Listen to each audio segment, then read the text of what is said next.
आप युवाओं के अलावा भी आप बात करते हैं महिलाओं को लेकर के भी। और मेरा मानना है कि जब हम बात राजनीति की करते हैं तो ये दोनों काफ़ी सेंसिटिव मुद्दे हैं। सेंसिटिव मुद्दे इसलिए बोले क्योंकि आप खुद भी इससे पहले जब हमारी बात हो रही थी तो सन 2000 से आप भी छात्र राजनीति में रह चुके हैं। तो आपको क्या लगता है कि जब आप 2000 में देखे होंगे छात्र राजनीति और आज की जब छात्र राजनीति देखते हैं तो उसमें डिफरेंस क्या नज़र आता है? देखिए, पहले छात्र राजनीति होती थी जो वहाँ के लोकल इशू की बात करते हैं। जैसे अगर हम अभी छात्र राजनीति की बात, हम अपने समय की बात कर रहे हैं, तो हम लोग यूनिवर्सिटी के बारे में बात होती थी कि उसको कैसे बेहतर बनाया जा सकता है, यहाँ शिक्षा का स्तर को कैसे बड़ा बनाया जा सकता है, हम अपने देश के और संस्थानों से कैसे कंपटीशन कर सकते हैं या विदेशी संस्थाओं से कैसे कंपटीशन कर सकते हैं, इस बात पर चर्चा होती थी। और छात्र राजनीति का केंद्र भी वो कैंपस ही होता था। कैंपस के बाहर की राजनीति छात्र राजनीति का हिस्सा नहीं हुआ करती थी। आज के समय में कैंपस की राजनीति छात्र राजनीति नहीं है, कैंपस के बाहर की राजनीति छात्र राजनीति है। जब छात्र आप वहाँ की राजनीति न करके पूरे देश की राजनीति करता है तो छात्र राजनीति नहीं हो जाती है, तब वो एक सामान्य राजनीति हो जाती है। और सामान्य राजनीति का सबसे ज़्यादा नुकसान कैंपस को होता है, क्योंकि आपसी टकराव होने लगता है, गुटबाजी होने लगती है। ये चीज़ जो राजनीति छात्र राजनीति में लेकर के आती है, वो मुझे लगता है कि कहीं ना कहीं से वहीं से छात्र राजनीति की छवि खराब होती है और छात्र राजनीति भारत में समापन की दिशा में जा रहा है। उसका मुख्य कारण यही है कि बाहरी राजनीति कैंपस की राजनीति का हिस्सा बन गई है। अभी आपने एक लाइन बोली है कि छात्र राजनीति जो है समापन की तरफ जा रहा है। समापन पे ज़रा बात कर लेते हैं एक बार।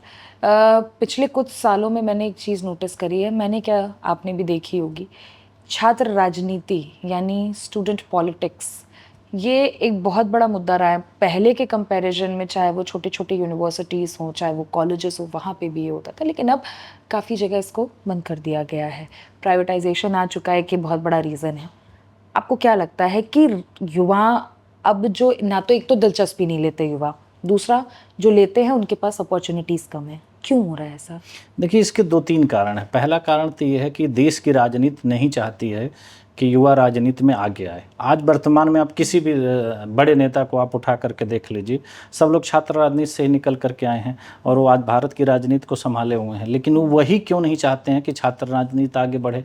जहाँ तक आप देखेंगे हर जगह छात्र संघ पे चुनाव पे रोक लगा दी गई है। हाँ, क्योंकि नए छात्रों को आने नहीं दिया जा रहा है। तो जब वो नए छात्रों का इंटरेस्ट, जैसे आपने कहा, इंटरेस्ट ले ही नहीं रहे, इंटरेस्ट लेने के लिए स्कोप क्या है? इंटरेस्ट तो लेने ही नहीं दिया जा रहा है। और वो लोग ये काम कर रहे हैं, बाधा कौन बन रहा है?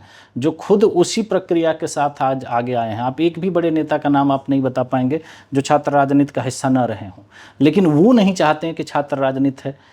तो जो मैं जिस बारे में हम लोग बात कर रहे हैं कि युवा की बात कर रहे हैं, जैसे आपने महिला की बात करी, तो युवा में महिला और पुरुष कोई नहीं होता। युवा मतलब युवा होता है, वो सब लोग शामिल होते हैं।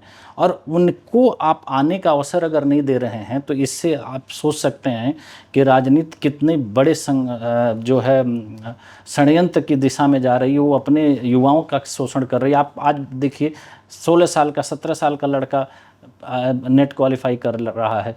आपने देखा होगा कि 21 साल का लड़का यूपीएससी क्वालिफाई करके आईएएस बन जा रहा है। लेकिन राजनीति की जहां बात आती है तो उसका क्या स्तर है, वहां पर वो कौन आता है? राजनीति में तो वो उसका कहीं पर स्थान नहीं है। तो उसका इंटरेस्ट है, लेकिन उसके लिए आप अपॉर्चुनिटी ही नहीं क्रिएट कर रहे हैं। आपने वहाँ पर रोक लगा दी है, आप उनको आने ही नहीं दे रहे हैं। और जो मेरा मुख्य बिंदु है जिस पे अभी हम लोग इस बात पर विशेष चर्चा हम लोग कर रहे हैं, वो डिलिमिटेशन की है। डिलिमिटेशन क्या है?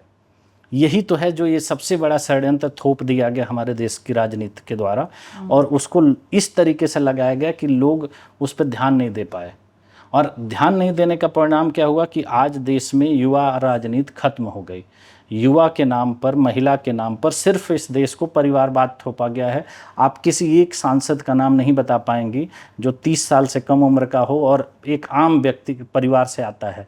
वो कहीं न कहीं किसी न किसी राजनीतिक परिवार का सेकेंड जनरेशन, थर्ड जनरेशन का नेता होगा। वो आम जनता के बीच से नहीं आता है। तो आपने राजनीति को तो परिवारवाद की तरफ एकदम ढकेल दिया, तो अब लोकतंत्र बचेगा कैसे? आप लोकतंत्र की जगह तो राजतंत्र लाने की पूरी प्रक्रिया को आपने शुरू कर दिया। अगर किसी देश की राजनीति में थर्ड जनरेशन अगर राजनीति करने पे आ गई तो आपको क्या लग रहा है कि वो लोकतंत्र है? और उस लोकतंत्र का भविष्य क्या होगा। तो डिलिमिटेशन पे जो रोक लगाई गई थी वो इस प्रक्रिया का पहला चरण था, और उस चरण को जितना हम आगे बढ़ाएंगे हमारा लोकतंत्र उतना खत्म होता जाएगा और हम राजतंत्र की तरफ आगे बढ़ते जाएंगे।